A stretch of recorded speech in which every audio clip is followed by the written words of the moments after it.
Okay, this is 5231 Silver Bluff. Actually, quite nice view over the top there. Hence the bluff, I suppose, that we're living on. Nice quiet neighborhood, giving you a view of some of the other houses in the neighborhood.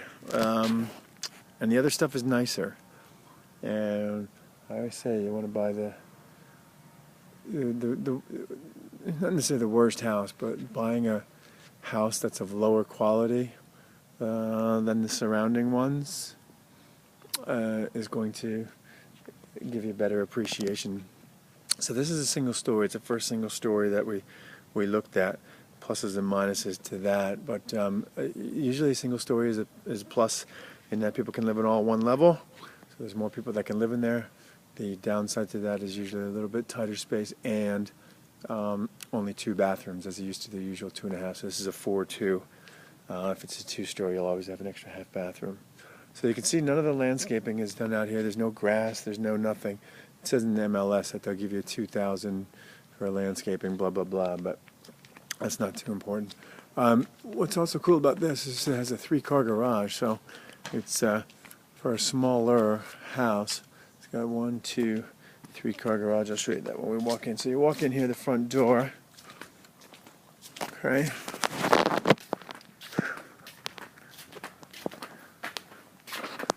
And everything looks clean. We're going to need to touch up paint. The carpet is clean-ish.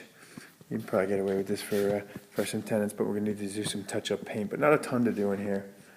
So this is your living room, and that would be your dining right there, right? And that's the hallway that leads to the bedrooms, which we'll go down in a second. This would be the family room in here. So they've kind of done, you have a fireplace. They've kind of done some upgrading. You can see that this has been updated with granite.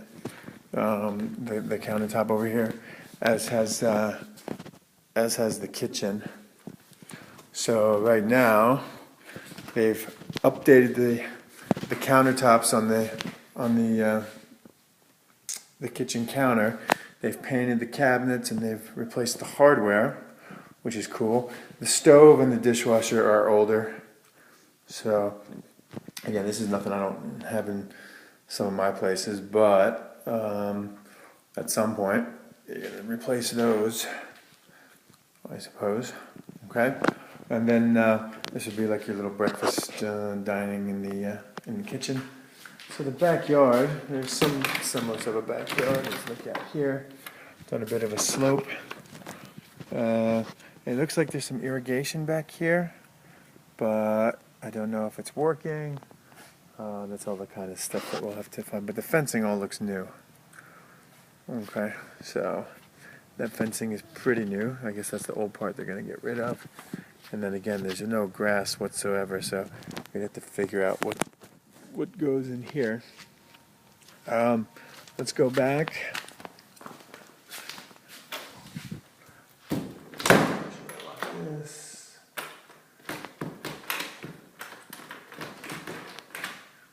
So there's no electric in here, so if you can't see too well, kind of show an eye. I tried to open some of the doors so you can see. So this is the hallway that leads down. This is a ranch-style house. There's not too much that you're going to do with the floor plan in here. What is good about it, though, is the high ceilings. So I think you can probably see when you look up here, it's got a high ceiling, so it makes it feel bigger than it really is. So you go down the hallway, bedroom number 1, and the bathroom where there's no light on, but you can see they've painted the cabinets and upgraded that with granite. And then there's a bathtub and shower right there.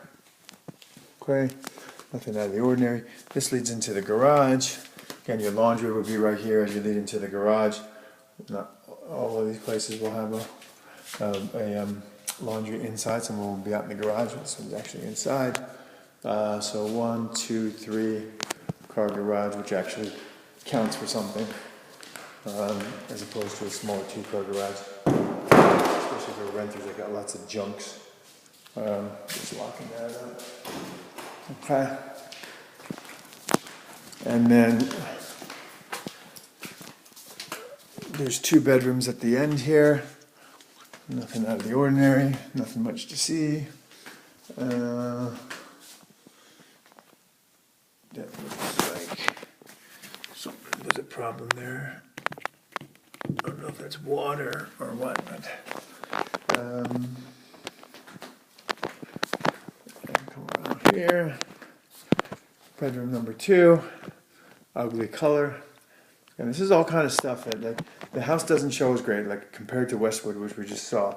It doesn't show great, but also that's going to get you a discount, right? The fixes in here are going to be minor and cosmetic, and I'll tell you right now, at $485, this is way overpriced, so they're not getting a lot of traffic on it. They've set the price at too high a price point, and they're probably not getting a lot of traffic. When I walk into a place like this, there'll be the business cards of the other realtors that have been in here, and I only saw 2 business cards, and this place has been on the market for like 40 days. The broker isn't in town, so they've got the place overpriced, which is sometimes good, which means you can get a deal on it. This same thing, cabinets are updated. I keep saying updated, but I should just say they're painted and they're in decent shape. And then granite on there, and then there's a funky little bathtub shower situation going on here. This is like really old style. So look, at some price point, everything is good. I don't think this is good at $485, but I'd have to figure it out. But probably this thing will go, $425 to $440. I don't think it'll go for $450, but I'm not that sure on the exactly the market for this thing right now in this neighborhood. But it's a good neighborhood.